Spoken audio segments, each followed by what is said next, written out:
This is Jack with SurvivalMen.com bringing to you another gear review.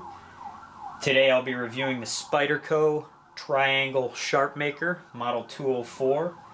To start, I've been using this for about 6 months and is by far the best sharpening kit I've ever owned. And I've owned quite a few. I'll get right into it.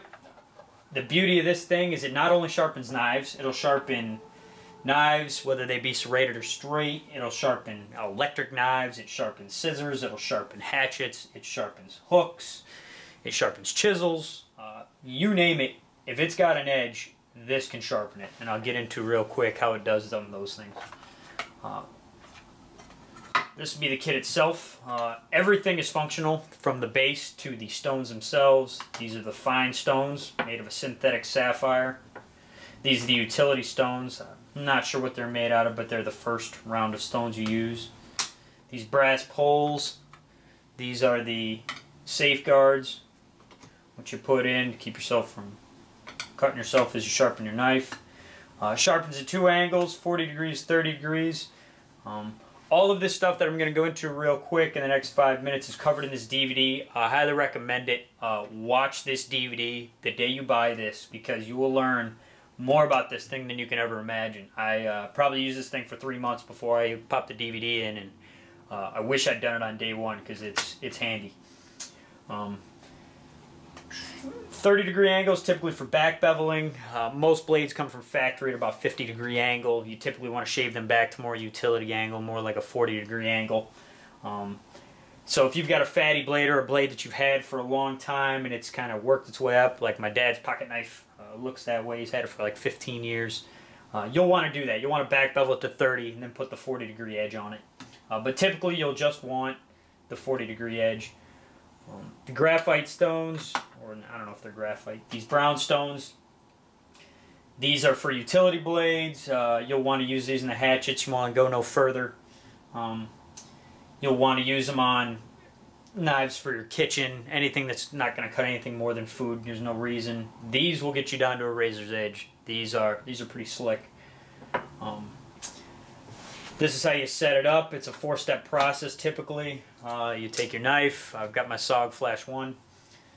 It does both serrated knives. It does regular knives, like I said.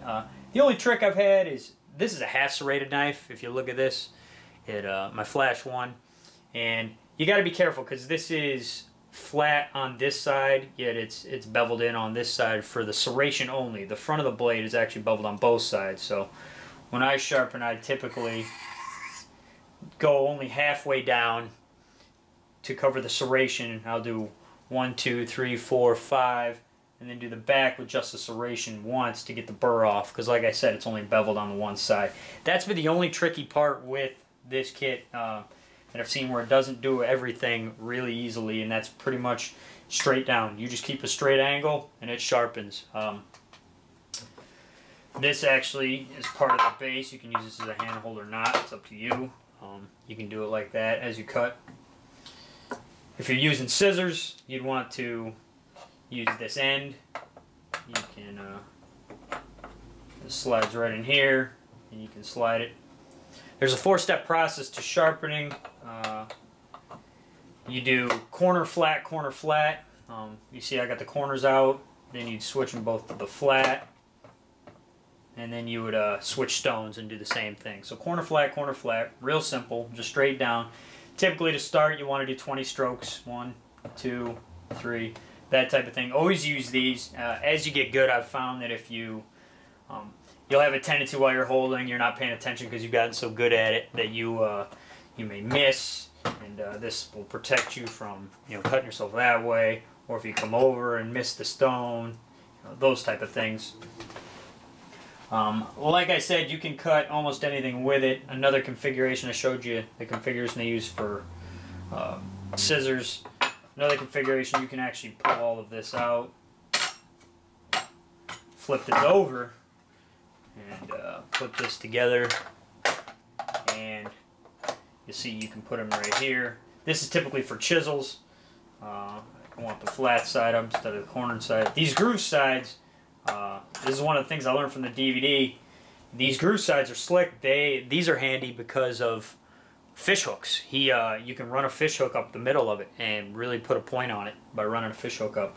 That was pretty slick. That was a tip I didn't know right off the bat. And like I said, it's one of the best kits I've had. That's real rough, real quick review of the things you can do. Like I said, if it's got an edge, you can sharpen it. Highly recommend it. Now that I think of it, when I bought it, I believe it only came with 3 stones. I believe it came with 2 coarse and 1 fine. I ended up having to buy one of the fines separate just to have this set. It was expensive. I believe the stone itself was only 40 bucks. Like I said, though, it's a man-made synthetic sapphire.